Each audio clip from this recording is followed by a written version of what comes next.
Okay. எப்படி PhD நான் join பண்ணேன் அப்படின்னு சொல்கிறேன். ஓகேங்களா? நான் வந்து 2020 ஓகேவா? கொரோனா பேட்ச் நானு. கோவிட்ல வந்து எம்எஸ்சி பாஸ் அவுட் ஆனேன். ஸோ அப்போ வந்து என்ட்ரன்ஸ் எக்ஸாமில் வந்து எங்களுக்கு வந்து வைக்கல. ஏன்னா வந்து கோவிட் சிச்சுவேஷனுங்கிறனால அந்த 2 பேட்சுமே இல்லை. பிஹெச்டிக்கு வந்து 2 பேட்ச் இருக்கும் எப்போவுமே. ஒன்று வந்து ஜூலை பேட்ச்னு சொல்லுவாங்க. இன்னொன்று வந்து டிசம்பர் பேட்ச் அப்படின்னு சொல்லுவாங்க. இந்த ஜூலை பேட்சில் சேர முடியாதவங்க டிசம்பர் பேட்சில் சேர்ந்துக்குவாங்க. ஆனால் 2 பேட்சுக்குமே வந்து அந்த நம்ம என்ட்ரன்ஸ் எக்ஸாமோட ஸ்கோர் கார்டு வந்து நமக்கு வேலிட் ஆகும். ஆனால் இந்த வருஷத்தை விட்டுட்டா நெக்ஸ்ட் இயருக்கு வந்து நீங்கள் அகெயின் எக்ஸாம் எழுதணும். என்ட்ரன்ஸ் எக்ஸாம் எழுதி தான் நம்ம வந்து பிஹெச்டி என்ட்ரி பண்ணுற மாதிரி இருக்கும். இப்போ வந்து நான் பண்ணது வந்து பாரதிய யூனிவர்சிட்டி. ஓகேங்களா? பாரதிய யூனிவர்சிட்டி கீழே வந்துட்டு ஒரு பர்டிகுலர் காலேஜில் நம்ம எலிஜிபிள் பிஹெச்டிக்கு வந்து நம்ம எலிஜிபிள் உள்ளே போய்க்கலாம். அப்போ அந்த சிஇடி எக்ஸாம் நம்ம எழுதணும். சிஇடி எக்ஸாம்னா காமன் எலிஜிபிலிட்டி டெஸ்ட் அப்படின்னு சொல்லுவாங்க. அது வந்து என்ட்ரன்ஸ் எக்ஸாம். அதில் பாஸ் ஆகி கிளியர் பண்ணிட்டிங்கன்னா அந்த ஸ்கோர் கார்டை வச்சு நம்ம அப்ளிகேஷன் போட்டுக்கலாம். அது எல்லாமே நமக்கு கைட்லைன்ஸில் வந்துடும். பாரதிய யூனிவர்சிட்டி அஃபிஷியல் வெப்சைட்டில் வந்துட்டு ஆஃப்டர் மேக்கு அப்புறம் நமக்கு நோட்டிஃபிகேஷன் வரும். காமன் எலிஜிபிலிட்டி டெஸ்ட் நோட்டிஃபிகேஷன் வரும். அப்போ வந்து எம்எஸ்சி கேண்டிடேட் எல்லாம் அந்த எக்ஸாமுக்கு அப்ளை பண்ணிவிட்டு அந்த எக்ஸாம் வரும்போது நம்ம அந்த எக்ஸாமை கிளியர் பண்ணிட்டோன்னா நம்ம பிஹெச்டி அட்மிஷன் பாரதிய யூனிவர்சிட்டி கீழே உள்ள காலேஜில் போட நம்ம எலிஜிபிள் அப்படின்னு வச்சுக்கலாம். என் கூட எத்தனை பேர் எழுதுனாங்கன்னா 100க்கு மேலே எழுதுனாங்க. ஓகேவா? அப்போ தான் நான் சொன்னேன்ல, எங்களுக்கு வந்து ஜூன் பேட்சும் இல்லை, ஜூலை பேட்சும் இல்லை. அப்போ வந்து 2019 ஃபெயில் ஆனவங்க அவங்க எல்லாருமே எங்கள் பேட்சில் தான் எழுதுனாங்க. அதனால் 100க்கு மேலே எழுதுனாங்க. அதில் வந்து அப்போ நாங்கள் எழுதின வந்து 30 மார்க். 30க்கு எவ்வளோ எடுத்தால் பாஸ்னா 10 எடுத்தால் பாஸு.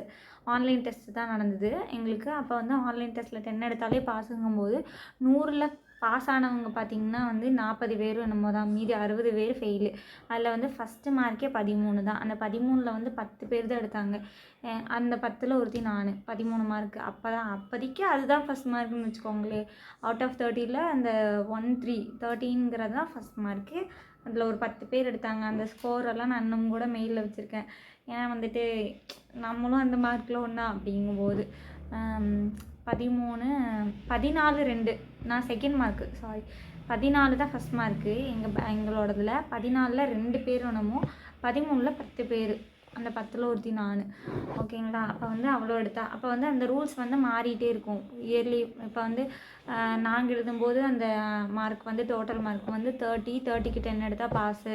ஆனால் வந்துட்டு மற்றவங்களுக்கு எப்படின்னு தெரியல. இப்போ வந்து ஒரு வேளை கொஷினை இன்க்ரீஸ் பண்ணிக்கலாம், பாஸ் மார்க் இன்க்ரீஸ் பண்ணிக்கலாம்.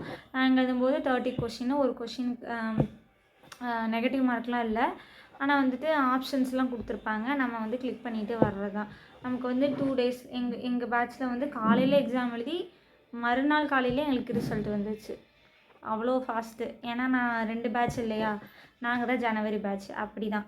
அப்போ நீங்களும் வந்து பிஹெச்டி ஜாயின் பண்ணோம் அப்படின்னா நீங்கள் இப்போ வந்து எம்எஸ்சி லாஸ்ட் இயர் அப்படின்னா வச்சுக்கோங்க. இப்போ நீங்கள் எம்எஸ்சி பண்ணிகிட்ருக்கீங்க, நான் பிஹெச்டி தான் ஜாயின் பண்ணுவேன் அப்படின்னா நீங்கள் என்ன பண்ணணுன்னா வெயிட் பண்ணணும். சிஇடி நோட்டிஃபிகேஷன் பாரதியா யூனிவர்சிட்டி கீழே, நீங்கள் பாரதியா யூனிவர்சிட்டி கீழே உள்ள காலேஜில் நீங்கள் பிஹெச்டி பண்ணணும்.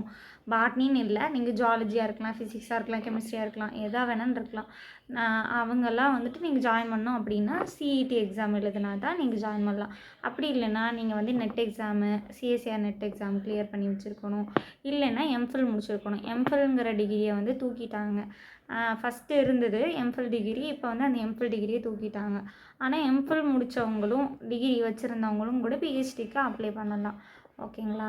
அதே மாதிரி நீங்கள் சிஇடி ஸ்கோர் வச்சுருந்தீங்க அப்படின்னா 2024ல் அப்ளை பண்ணி பாஸ் ஆகிருந்தீங்க, உங்களால் ஃபேமிலி சுச்சுவேஷன் ஜூலை பேட்சில் ஜாயின் பண்ண முடியலன்னா இப்போ வந்து டிசம்பர் பேட்சில் நீங்கள் ஜாயின் பண்ணிக்கலாம். ஒருவேளை நீங்கள் இந்த டிசம்பர் பேட்சை விட்டுட்டீங்க அப்படின்னா நெக்ஸ்ட் இயர் அகைன் நீங்கள் வந்து எக்ஸாம் எழுதணும். அப்போ இந்த வருஷம் நீங்கள் பாஸ் பண்ணதெல்லாம் வேஸ்ட்டாக போயிடும். அதனால் வந்து இந்த 3 வழி தான் இருக்குது. CET exam common eligibility test எக்ஸாமில் பாஸ் பண்ணணும்.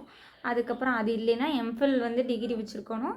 அப்படி இல்லைன்னா நீங்கள் வந்து என்ன பண்ணியிருக்கணும், சிஎஸ்சிஆர் நெட் எக்ஸாம் இதிலெல்லாம் பாஸ் ஆகிருக்கணும்.